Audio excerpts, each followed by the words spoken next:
ఎందుకంటే ఈ రోజున ఆయన భౌతికంగా మన మధ్యలో లేకపోయినా ఆయన యొక్క ఆలోచన విధానాలు ప్రతి ఒక్క హృదయంలో కూడా ఈ రోజున జీవించే ఉన్నాయి.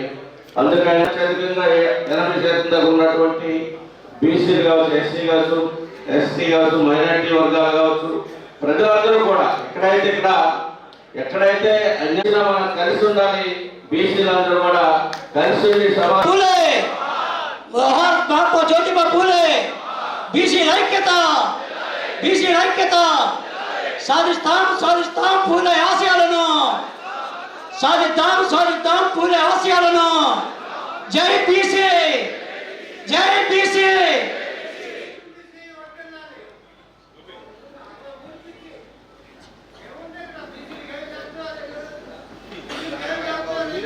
అలాగే పెద్దలందరూ కూడా మరి బీసీల కోసం వచ్చి ఈ ఆవిర్భావ సభలో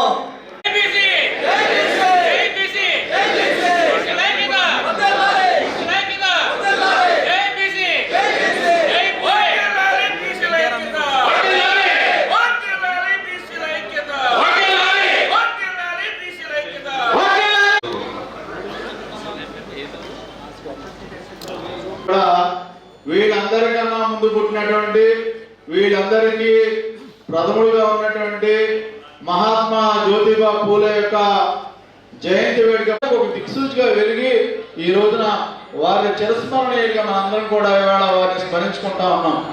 కాబట్టి ఇవన్నీ కూడా మనందరికీ స్ఫూర్తిదాయకమైనటువంటి మాటలు. కానీ మనం బీసీలు మనం ఏం చేస్తా ఉన్నాం? ఎన్ని మీటింగ్లకు వస్తూ ఉంటామో అన్ని మీటింగ్లో విన్న మాటలన్నింటినీ కూడా మనం కూడా మన బిడ్డలు కానీ మన సమాజంలో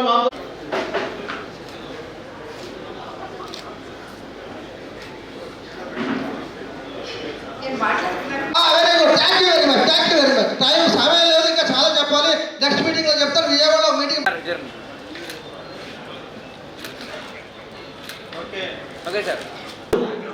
పార్కా సత్యనారాయణ గారిని అనంతరం మాట్లాడవలసిందిగా కోరి ప్రార్థిస్తాము.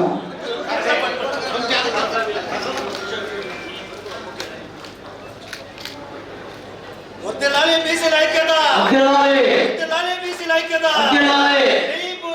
జై ఫూలే.